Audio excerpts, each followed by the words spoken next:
Howdy y'all. I was just going to share with y'all this wonderful book. It's called The Backyard Homestead, and it is by Carleen Madigan. That's the author. And it is a great book. It says on the back here, from 1/4 of an acre you can harvest 14,000 eggs, 50 pounds of wheat, 60 pounds of fruit, 2,000 pounds of vegetables, 280 pounds of pork, and 75 pounds of nuts. And they're saying you can get that from 1/4 of an acre. And it tells you how. I really love this book.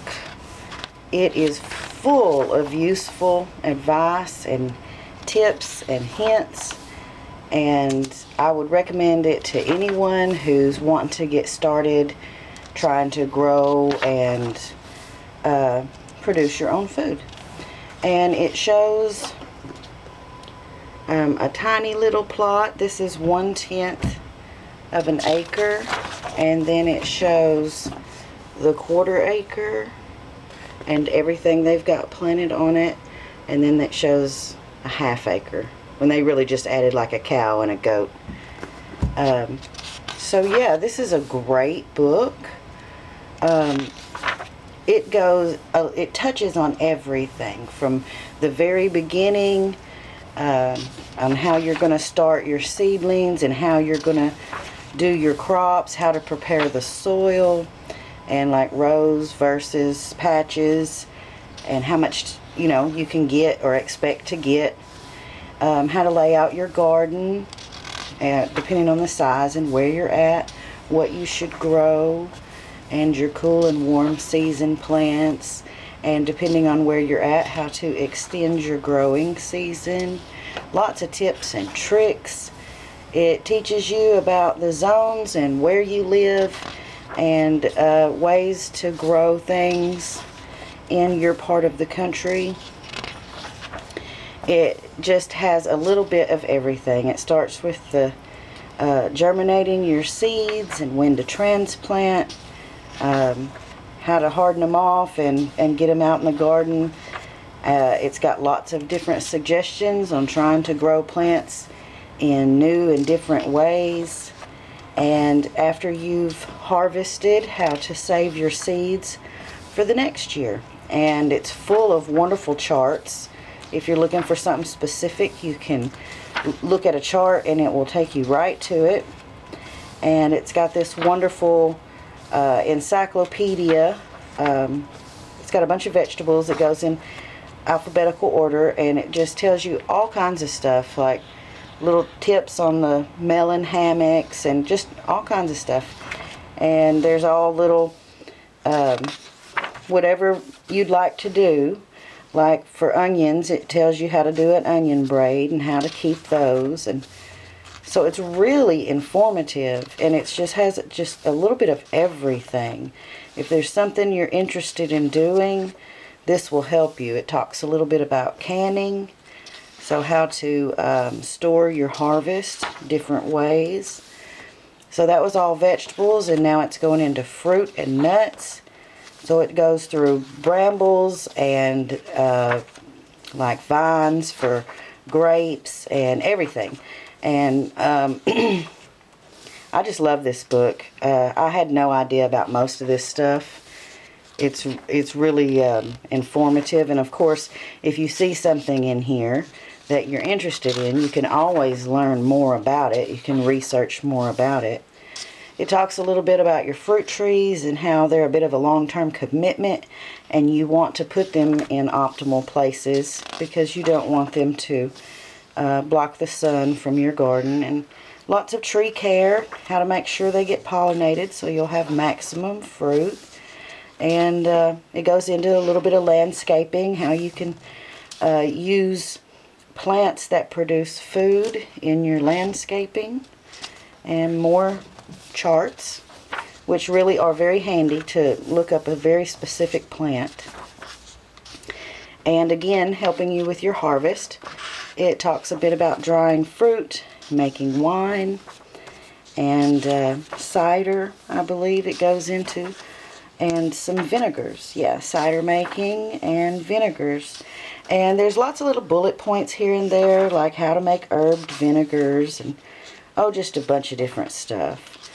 And so I was super impressed with this book. It's got a section on herbs here, and it suggests herbs and how to plant them so they'll complement each other, and how to preserve them. It has a guide to the dried herbs, and then it has a little bit of it's like 13 essential herbs. And not only does it list these common herbs, what did I say, 13? 32, I'm sorry. Not only does it list these common herbs, after it tells you all about them, it gives you some recipes like herbal vinegars and herbal tea and more helpful charts. Cooking with herbs, it's telling you how to use the herbs that you're growing in your garden. And it has a chapter here on grains. And personally, I had never really considered growing grains other than corn. So this was very interesting. And it's talking about growing grain, growing corn, and how to take good care of it, and then how to preserve it.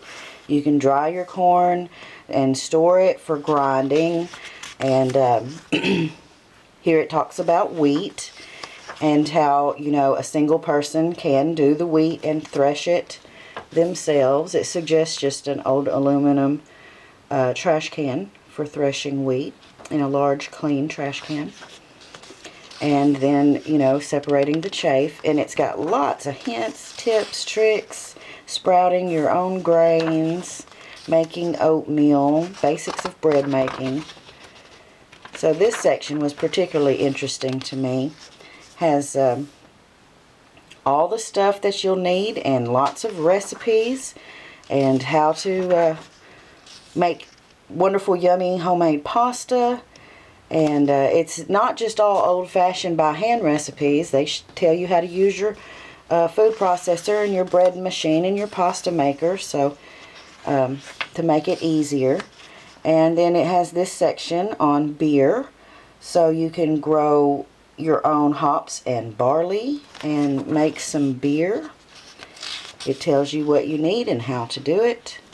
And so anybody that's interested in making beer, this would be a way to get started. And it will get you started doing lots of stuff. So beer is a way that you can also store your harvest of grain. Lots of recipes for beer. And then it moves on to poultry for eggs and meat. And it starts you right off at the beginning in choosing the right breed for your needs, what you're going to be using the chickens for, meat or eggs. And it tells you about all the different kinds of chickens and what they're bred for, what they're good for, and what you can expect with that breed of chicken. And it also goes into grading your eggs and how to tell if an egg is good, and ways to preserve and store fresh eggs, which is always helpful. And all kinds of stuff, how to cut up a chicken, how to build a chicken coop. So it's just a little bit of everything. And then it goes into other fowl that you might be interested in keeping, turkey, and ducks and geese. I believe it talks about a little bit. And so yeah, then it goes into a little bit, just touches on kind of the larger animals, goats, and it talks about, you know, what to expect if you buy a goat and intend to keep it for milk, for cheese, I think is what they recommend, and how to milk your goat, just everything. It is a really helpful book. It has little things like how to pasteurize your milk, and then it's got a little section on sheep, and also a section on cows. It's really talking about keeping one cow or possibly two. This isn't about being a cattle rancher, you know, this is a homestead. So it's important to choose the cow that you need for milk or meat or whatever you're raising it for. And this thing, I mean, it has how to butcher a side of beef, and it has also pigs if you're interested in doing pork, and how to butcher the pig as well. It has a small section on rabbits and processing and preserving meat. How to make sausage and some recipes. Chorizo, sweet sausage, and it has a section on smoking, which is also a good way to preserve your harvest of meat, and drying meat to make jerky, and of course making homemade cheese, with lots of recipes for homemade cheese, and just step by step how you make cheese. Separate the whey and how you age it. Also yogurt making, which is another great way to keep your dairy products. And it has some troubleshooting, which is really nice. Like if your yogurt won't thicken, you can look over here and find out why perhaps your yogurt didn't thicken. So that's really nice to have the little troubleshooting. And it tells you how to make butter. It tells you how to make ice cream, and gives you some recipes for that. And this interesting section is about harvesting food from the wild, or foraging. And it specifically goes into beekeeping, encouraging wild bees to pollinate your crops, but also actually breeding and keeping domesticated bees to produce honey so that you can harvest the honey yourself. And it has lots of little tidbits about honey and wax and their uses. And of course, on the foraging, it's very clear on finding a good guide, and that you need to be very careful about what you gather and knowing what it is. You need to be for sure of what you're gathering before you eat it or use it in any kind of food. So it stresses that. I also want to stress that if you're going to forage, you need to know what you're picking. You need to be very, very sure what it is before you consume it. And so here's a few ways to use wild products: rose hips, dandelions, and fiddleheads. So these are all dandelion coffee, dandelion wine, flower fritters. Very cool little recipes to use some common wild products.